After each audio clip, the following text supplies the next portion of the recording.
incredible. Right at the top. But you know what? The Niners are back. The boys are back in town, but they're in Florida. Not in town. Yeah, you get my point. And boy, must win.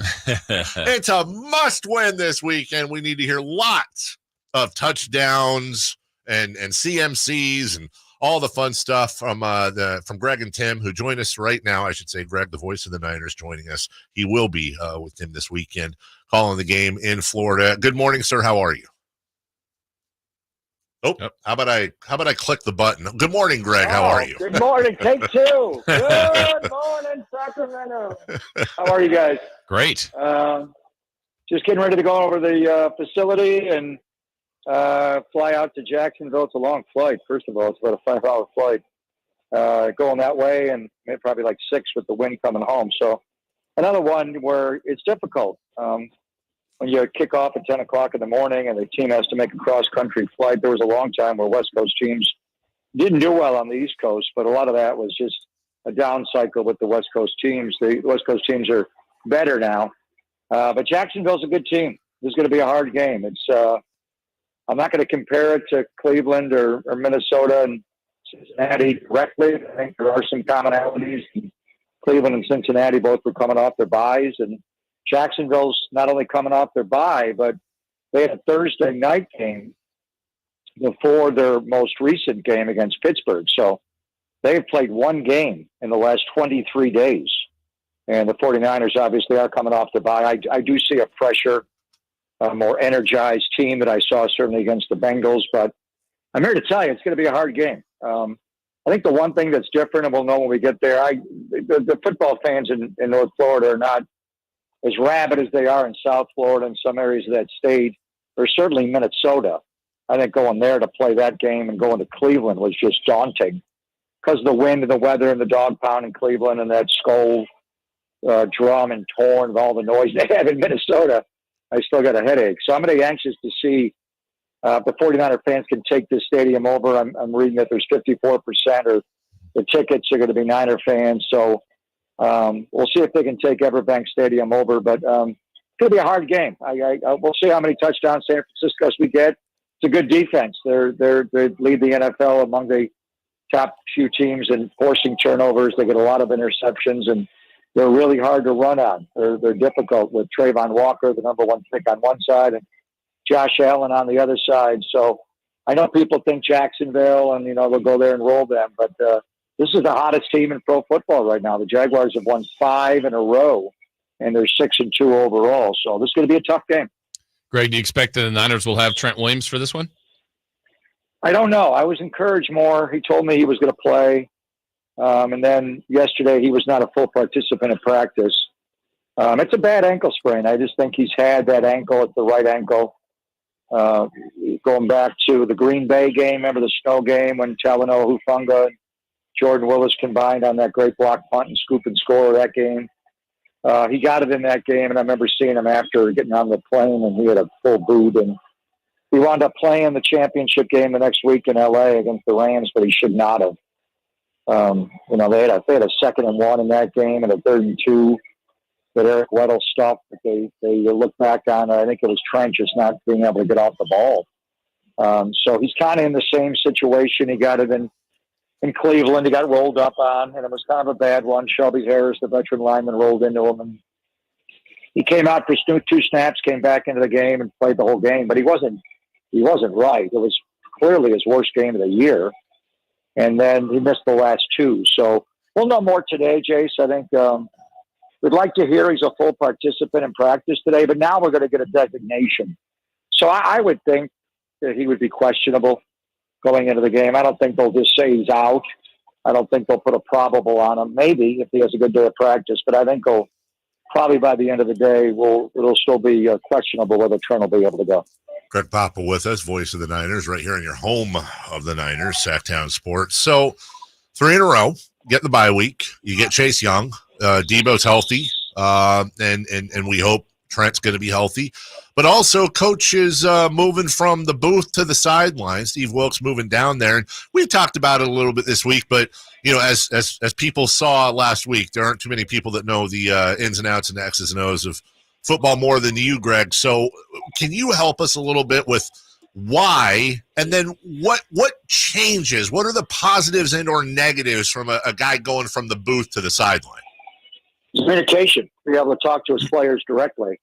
So it's just, do you want to be up in the booth to call the game or on the sideline? But I obviously call, when I broadcast the game, I'm up in a booth. When I watch practice, I'm down on the sideline. And it's a completely different perspective. And there are times I see things better from the booth. There are times I see things better from the sideline. There are times on the sideline, if you're on, one side of the field and you want to watch something on the other side, you don't see it. I like to stand behind the offense when I'm watching practice always. And Kyle likes to stand behind the defense when he's calling plays to see the rotation of the defense. So when you're on the sideline, the field is 53 1/3 wide, so you're not going to see it all. But these coaches have trained their eyes differently. So I spoke to him in the off season during our State of the Franchise. We had a discussion about it, and then training camp. And he has called plays before from the field when he was in Cleveland. Hell, he was a head coach in the NFL. He was the coach of the Arizona Cardinals in 2018. They beat the Niners twice that year. They won 3 games total, and 2 of the wins were against the Niners with Josh Rosen as quarterback. And the main reason was their defense. He called plays from the field and upstairs in college at Missouri. He's done both. I think this was simply a communication factor. And when you're busting in the secondary, where the secondary's not meeting up at the linebacker level and among themselves, the linebacker level's not matching up with the D line. You want a coordination of all the groups, and you can do it on headsets upstairs with what they call an all call. Or just the defensive side can talk. They can break the communication down to anything they want. They can talk to a specific coach, or Kyle's got an all call where he talks to all the coaches. But really, you want it to be where I can look you in the eye and not have to go through a speaker system. And then the other thing is, Steve was not calling the plays directly into Fred Warner's helmet. It was going from Steve Wilkes to Johnny Holland, the linebacker coach on the sideline, then into Fred's helmet. So just to take the middleman out of it, and that's not like Johnny was relaying the wrong call. First of all, calling defenses is like one word. A lot of times Anaheim is one of the calls. That's probably the most prevalent one they use. And that's just cover 3. When they want to play cover 3, they simply say Anaheim. Where Kyle Shanahan calls a play, and it's like, are you done yet? I fell asleep. It's like 3 paragraphs. So it's not as wordy and cumbersome. But I think bottom line, like our talk today is going great, right? We're having a nice conversation. Wouldn't you rather have me in studio, looking you in the eye and talking about, so it's just, it's just body language. Also, Fred, the speaker helmet for Fred Warner is just a speaker. He does not have a microphone. So how does he talk to Steve Wilkes? He has to get on a phone on the sideline in the old school way where you just come over and maybe you're more inclined if he's standing right next to you when you walk off the field and say, hey, coach, I don't think we're playing that flat route right. We need to be up on that, or somebody needs to be over. It was whatever. I got to twist. I can come in behind, and be a part of the rush package, or Nick sees something, or it's just a way to communicate better. But what it does, it opens up your ears and your other senses. But really, it comes down to whether Coach Wilkes is comfortable calling the defense from the field, when he has stated he prefers to call it from the booth. And Kyle Shanahan was actually talking this week. One year, they kicked him upstairs in Atlanta. He had called offenses when he was an OC his whole career from the sideline, but he got into Kyle's got a fiery temper. And when he was coaching Matt Ryan in Atlanta, he would tear into Matt Ryan when Ryan would come off the field, and they kind of got ugly. So Dan Quinn said, Kyle, why don't you go upstairs and keep away from our quarterback? And we'll have Mike LaFleur relay your whatever you want to say in a more tactful way. And that was the year Matt won the MVP. And Atlanta went to the Super Bowl and scored over 30 points a game, and it was all great. Kyle did say he does prefer it. So I think it's not necessarily going to be for the whole year. It's going to be if they can tighten up things. I just think they're busting too much, especially the Minnesota game. So that would be my take on why to do it, just to make sure the communication flow goes from the guy calling the defense to the players that have to actually execute the call. Greg, what do you think the impact will be for Steve Wilkes and the defense to have Chase Young now? I mean, just another supremely talented edge rusher, but how do you think his fit will go as soon as this week for the 49ers? He'll fit in. I don't think he starts right away. I think Cleveland Furrow will still stay in the base. Cleveland played well, and his best game as a Niner was a Bengal game. He had a punch out of a fumble against their tight end, Irv Smith Jr., that saved a touchdown right on the goal line, and he was involved in another sack, and he played well. He's a good edge setter. So, and he also was from Clemson, so he knows Trevor Lawrence and the running back Travis Etienne. So he knows them all. But I think initially Chase will mix in either the Bravo package, which is the backup. So the alphas is what Cassera calls the starters. So I think that'll stay Nick Bosa on one end, Cleve Pearl on the other, Javon Hargrave inside, and Armstead. And then when they go Bravo, they bring in the sub package. I think he and Randy Gregory will come in, and then obviously Kinlaw and Kevin Givens inside. I don't even know if Drake Jackson will get a jersey in this game. He's got a bit of a knee. It's possible he's inactive for this game. So that's why I think Chase would take Drake's spot. And then the real interesting thing to me, Jace, is how do they use him in the turbo, which is the pass rushing package. I call it the gold rush, going back to Cedric Hardman days back in the 70s. How do you use Chase Young there and Randy Gregory? Can they both be involved somehow? Obviously, Bosa's not coming off the field. Hargrave's a great inside rusher, as is Armstead.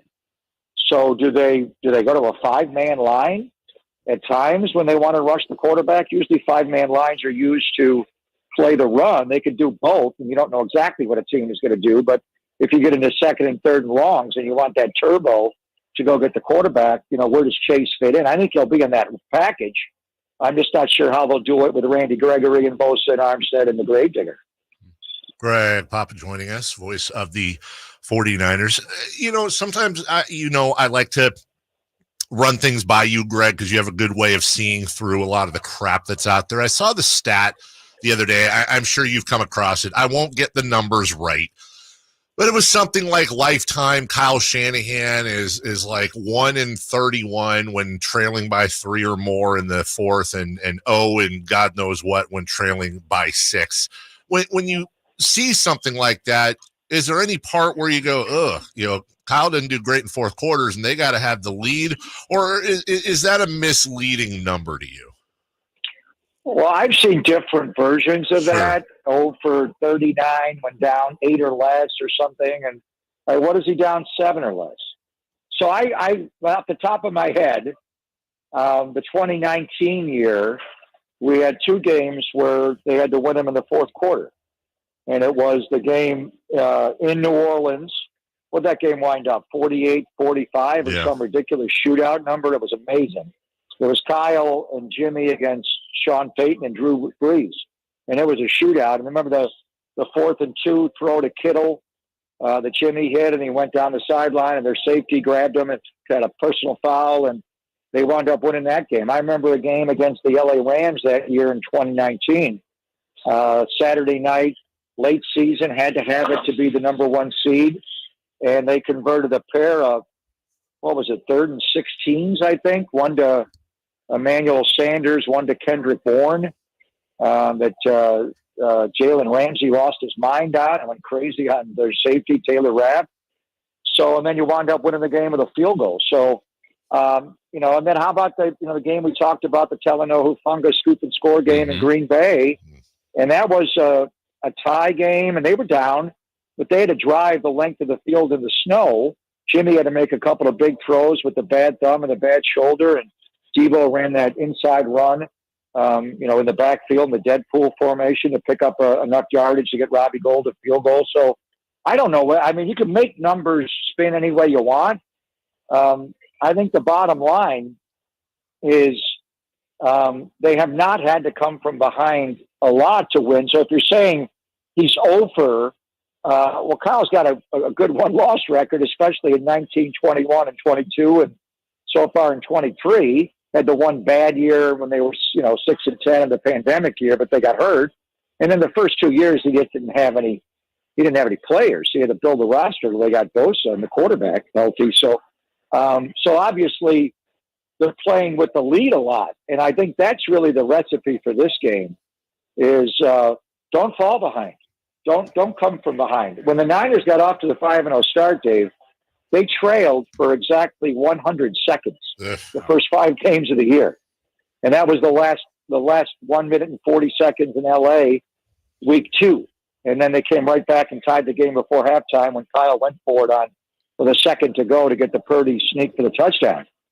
They have not led for a single second the last 2 games. They never led in Minnesota.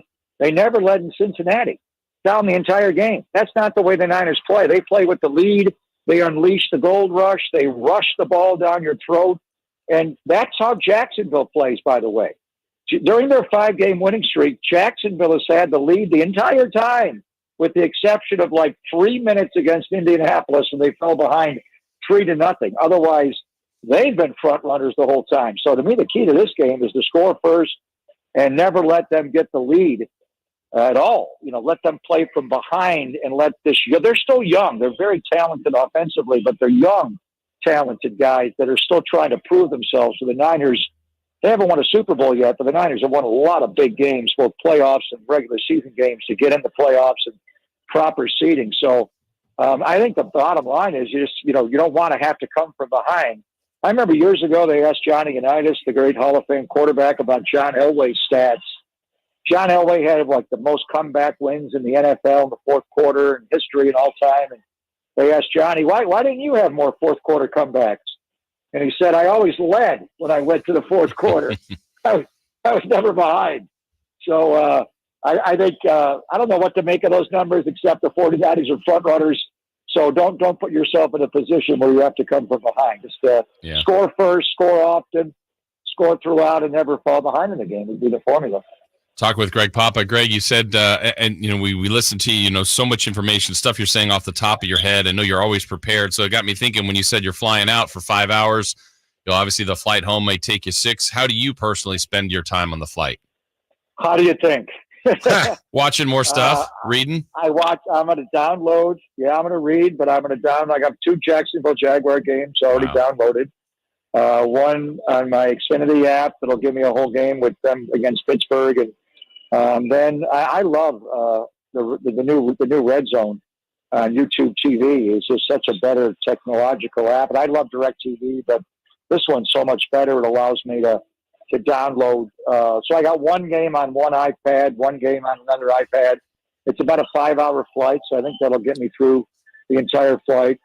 I watch the all 22 stuff during the week, but when I'm flying, I like the slow pace of the game to be a little slower, and I like to watch the game broadcast and also steal a nugget or two from the broadcasters and what they, graphics they have and notes they have. So I'll watch 2 Jacksonville games flying there, and then flying home, I will watch football as long as we can before we take off, and then I'll lose the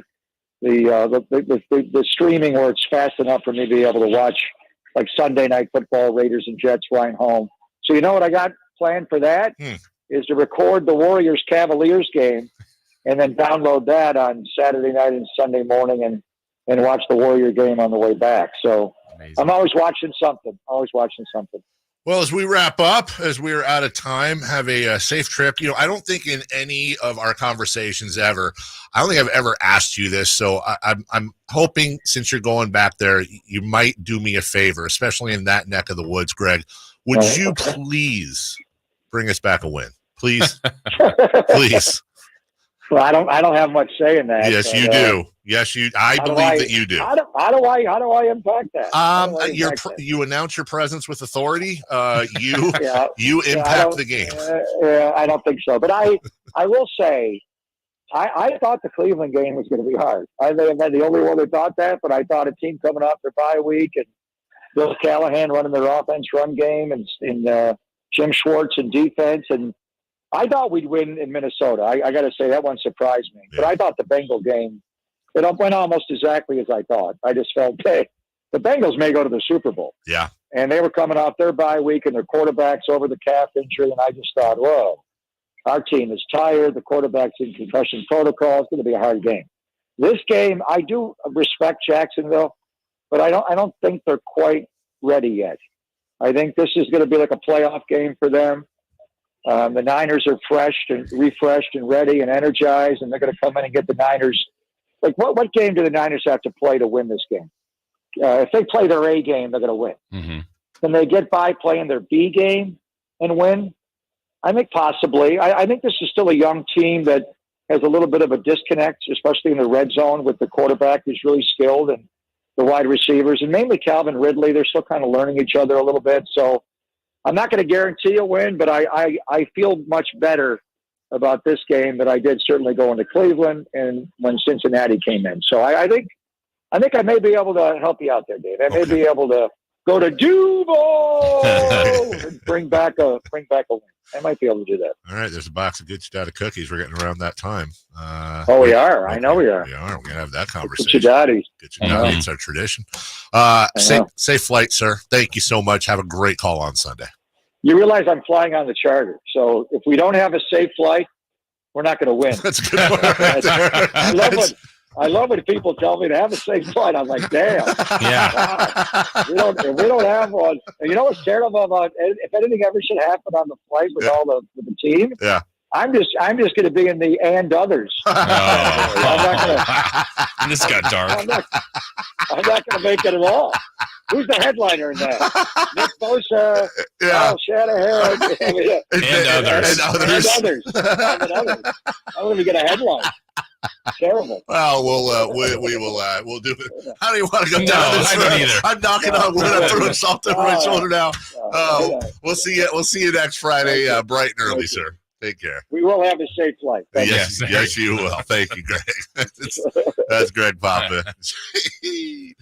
I mean, he's not wrong, but yeah. I don't want to think about that. Let's just put it, but we do a whole memorials.